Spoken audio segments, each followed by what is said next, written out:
हिंदी भाषा लादणाऱ्या राज्य सरकारच्या विरोधात जोरदार घोषणाबाजी करत धाराशिवकर आक्रमक. महाराष्ट्रामध्ये हिंदी भाषा सक्तीची चालणार नाही असा दिला कडक इशारा. हिंदी भाषेच्या GRची केली धाराशिवमध्ये होळी.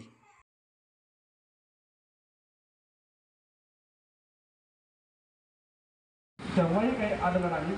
मग आताच का हे धोरण, आताच का मुलांच्या अभ्यासामध्ये हिचा समावेश, याच्यामुळं मराठी भाषा पुढे टिकेल की नाही याची शाश्वती राहत नाही. सरकारच्या या धोरणाचा निषेध करण्यासाठी, सरकारच्या या GRची होळी करण्यासाठी आपण सर्वजण या ठिकाणी एकत्र जमलो आहोत. मी या प्रसंगी मराठी जगू, मराठी बोलू, मराठी बोलू, मराठी विरोधी षडयंत्र करणाऱ्यांचा अरे या सरकारचं करायचं काय, अरे या सरकारचं करायचं काय,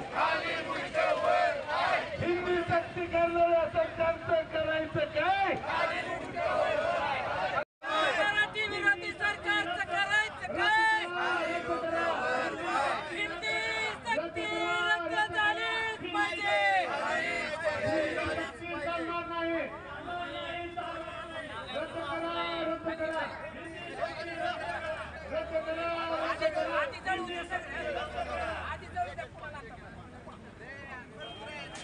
मराठी विरोधी सरकारचं, या मराठी विरोधी सरकारचं करायचं काय, या मराठी विरोधी सरकारचं करायचं काय. जय भवानी, जय भवानी, जय जय जय जय जय भवानी. या मराठी विरोधी सरकारचं करायचं काय, करणाऱ्या सरकारचं जय भवानी. हिंदी सक्तीचा निर्णय रद्द, हिंदी सक्तीचा निर्णय रद्द, हिंदी सक्तीचा निर्णय रद्द.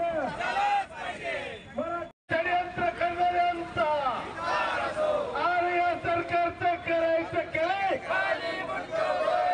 अरे या सरकारचं करायचं काय, हिंदी सक्ती करणाऱ्या सरकारचं करायचं काय. मराठवाडा साहित्य परिषद संभाजीनगर शाखा धाराशिवचा अध्यक्ष बोलतोय. नुकतंच महाराष्ट्र शासनाने हिंदी भाषा पहिलीपासून अनिवार्य करण्याचं जे धोरण जाहीर केलेलं आहे, प्रथमतः मी या धोरणाचा साहित्य परिषदेचा अध्यक्ष या नात्याने विरोध करतो.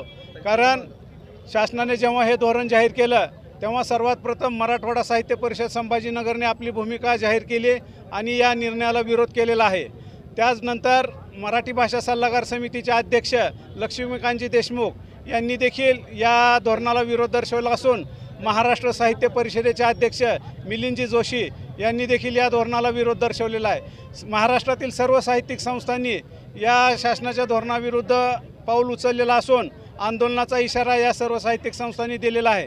कारण आपल्या महाराष्ट्राला मराठी भाषेचा खूप मोठा इतिहास असताना, नुकताच या भाषेला अभिजात भाषेचा दर्जा प्राप्त झालेला असताना आणि हिंदी भाषा आपण 5वीपासून त्रिभाषिक धोरणानुसार स्वीकारलेली असताना देखील शासनाला ही भाषा पहिलीपासून अनिवार्य करण्याची गरज का पडावी, यामध्ये कुठेतरी राजकीय त्यांच्या धोरणाचा समावेश असल्याचा भाग दिसून येत असल्याकारणाने सर्व सामाजिक संस्था जे मराठी भाषिक आहेत त्या सर्वांनी, सर्व वाणिज्य संस्था, शासनानं जो GR काढला हिंदी कंपल्सरीचा ऐच्छिकचा, तो आम्ही त्या GRची होळी केली आणि ह्याचा निषेध म्हणून सरकारनं हिंदी जी विद्यार्थ्यासाठी, लहान विद्यार्थ्यासाठी जी कंपल्सरी म्हणा ऐच्छिक केली ती रद्द करावा म्हणून आम्ही आज आंदोलन केलेलं आहे.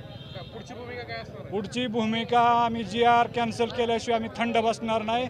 5 तारखेला ही GR लादण्याचं काम जोपर्यंत आमचे 2 भाऊ राजसाहेब आणि उद्धव ठाकरे आहेत तोपर्यंत या महाराष्ट्रात कुणाची लादायची हिंमत नाही.